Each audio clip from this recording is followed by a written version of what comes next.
Tem sim, Carla. Eu acho que a gente, para poder explicar isso melhor, teria que descer um pouquinho mais para a educação dos filhos hoje em dia. O que é que a gente tem visto? A geração passada de pais, eles nunca se preocuparam em perguntar se a gente os amava.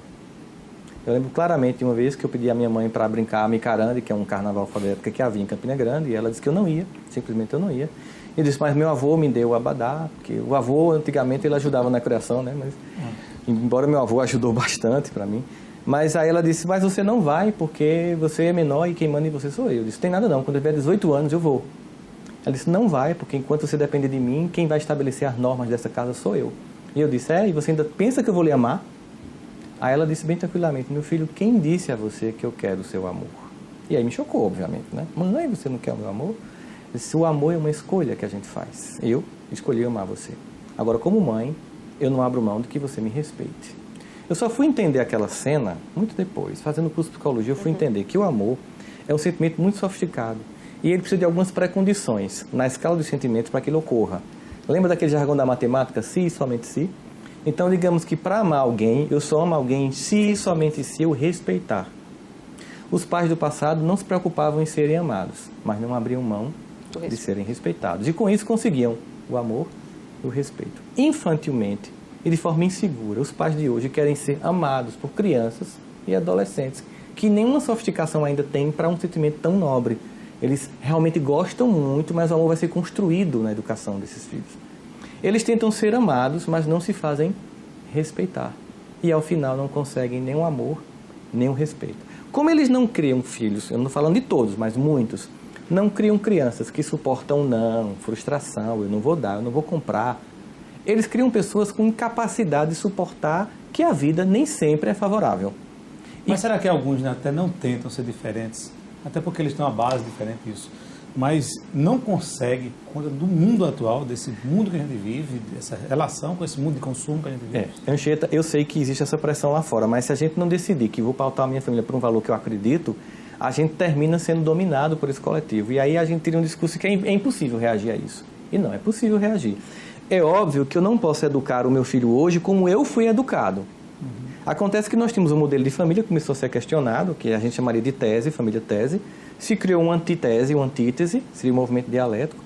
Essa família tinha alguns valores que não eram legais, por exemplo, uma hierarquia muito fechada, pouco diálogo entre os filhos, o pai mal conversava com os filhos, a mulher não tinha espaço. Então se começou a questionar essa família, porque de fato ela tinha defeitos, mas ela tinha virtudes. Só que no pêndulo histórico, toda vez que eu questiono o modelo anterior para criar o novo, eu tenho uma tendência de jogar fora o que era ruim, mas também jogar fora o que era bom. Não aproveita as virtudes. Como a gente sempre diz brincando no comparação, é que como se desse um banho no menino, uma banheira, e depois fosse jogar água suja fora e levasse o menino junto, jogasse fora o menino. Então, aquela família hierarquizada eu abri mão. Aí eu vim para uma família que era repressiva, mas eu criei uma família permissiva. E hoje, a gente também está vendo que esse modelo não está lá, essas coisas. Houve ganho? Houve. Há uma democracia nas relações, a mulher tem mais espaço de poder no lar, os filhos têm diálogo com os pais, mas se perdeu o respeito.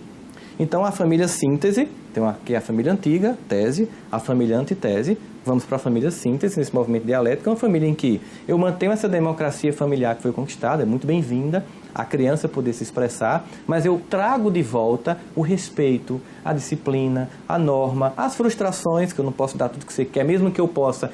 Eu, como um pai, como uma mãe que quero educar, eu evito para que você suporte. Né? Um exemplo claro é que, por exemplo, tudo é muito pronto hoje.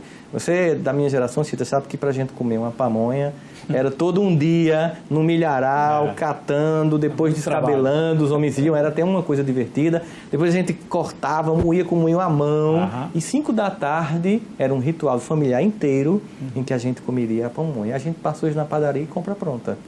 Então, por exemplo, pegar um filho em casa para fazer um bolo é uma boa experiência de trabalhar com ele a resiliência, Carla. De você chegar, vamos fazer o bolo. Bom, em vez de comprar pronto, aí começa, faz, ele vai ver o esforço que dá, a mão que machuca, o tempo de esperar. Tá pronto? Não, tem que esperar esfriar.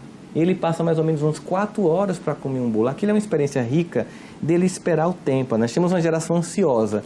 E essa geração ansiosa e pouco resiliente, ela tenta tamponar essa falta de afeto, porque se eu não respeito meus pais, eu termino não amando meus pais.